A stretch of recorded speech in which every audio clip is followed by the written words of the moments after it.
रूस में ब्रिक्स सम्मेलन चल रहा है। ये 16वां ब्रिक्स सम्मेलन है और रूस के कजान शहर के द्वारा इसे आयोजित किया जा रहा है। 22 और 24 अक्टूबर के बीच ये सम्मेलन चल रहा है।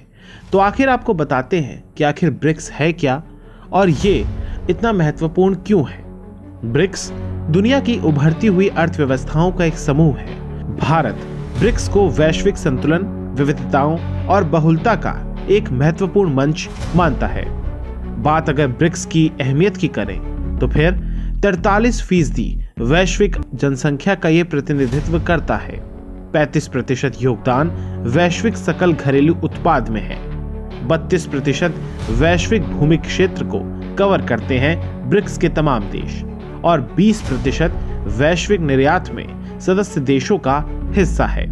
इसके मूलतः 5 सदस्य हैं, जिसमें ब्राजील, रूस, भारत, चाइना और दक्षिण अफ्रीका शामिल है। इस बार के ब्रिक्स शिखर सम्मेलन में दुनिया के कई महत्वपूर्ण मुद्दे हैं, जैसे रूस यूक्रेन का बीते 2.5 वर्षों से जंग चलना और जंग में उलझे होना, तो वहीं पश्चिमी एशिया में इजराइल और हमास के बीच शुरू हुए युद्ध के बीच कई मोर्चों पर संघर्ष जारी है।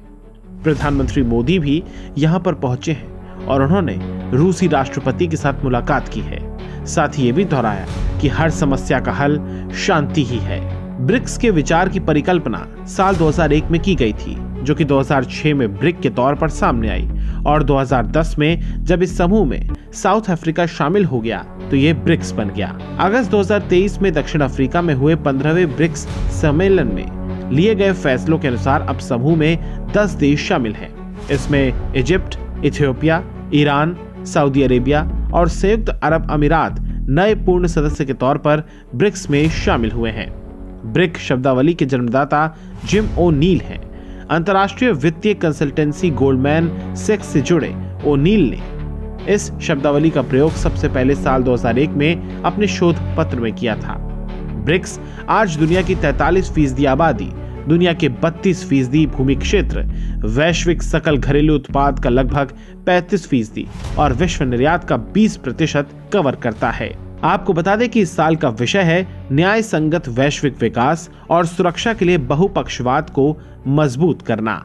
इस साल रूसी राष्ट्रपति के विदेश नीति सलाहकार यूरी उशाकोव ने कहा है कि 36 देशों ने सम्मेलन में भागीदारी की पुष्टि की। 20 से ज्यादा देश अपने राष्ट्राध्यक्ष भेजेंगे।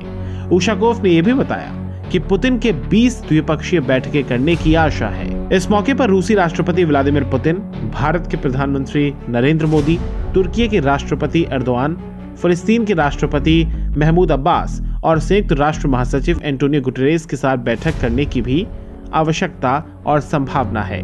वहीं भारत के प्रधानमंत्री मोदी की हो सकता है कि चीन के राष्ट्रपति शी जिनपिंग के साथ मुलाकात हो जाए। अंत में आपको बताते हैं कि भारत के लिए संगठन क्या अहमियत रखता है। भारत ब्रिक्स का संस्थापक सदस्य है और ब्रिक्स के ढांचे के भीतर आर्थिक सहयोग के लिए प्रतिबद्ध भी है। वहीं अगर बात करें तो भारत इसमें आर्थिक सहयोग का विस्तार, राष्ट्रीय मुद्राओं में व्यापार समझौता, सतत विकास, विशेष रूप से जलवायु परिवर्तन की समस्याओं को दूर करने के लिए लाइफ मिशन जो कि पीएम मोदी का है, उसे भी एक तरीके से इस संगठन के द्वारा विश्व के सामने रखना चाहता है।